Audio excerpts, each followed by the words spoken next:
Moldobidean, asteburu oro nabarmendu diren lau ontziek elukete arazorik behar sailkapen txartelak eskuratzeko. Hondarribia, Orio, Kaiku eta Urdaibai banderak irabazitakoak dira urtengo denboraldian eta okerrik ezean barruan jotzen dituzte gehienek. Baina estropadak jokatu egin behar izaten dira, ezin da ezer ziurtzat eman. Lau horien atzetik, orain arte ikusitakoaren arabera, Cabo eta San Juan, hauen atzetik borroka handia, postu bakarrerako Portugalete, Zierbana, Tirán eta Meira, zeatik ez. ¿Y por qué no, no? ¿Y por qué no Meira, no? San Juan lehengo urtean kanpoan gelditu zen. Joan urteko arantza handia da eta sartuta daukau.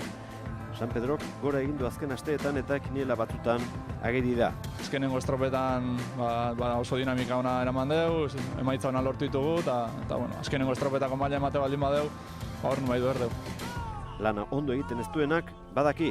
Niretzako oso estua izango da. Akatsik hilena horren dingo da. Hori da kontua, akatsik ez egitea. Sartuko diren eta kanpoan geldituko direnen arteko muga txikia izango da. 24 traineru eta 7 txartel baino ez daude. Erlojuaren aurka eta bata bestearen kontra arituko dira guztiak.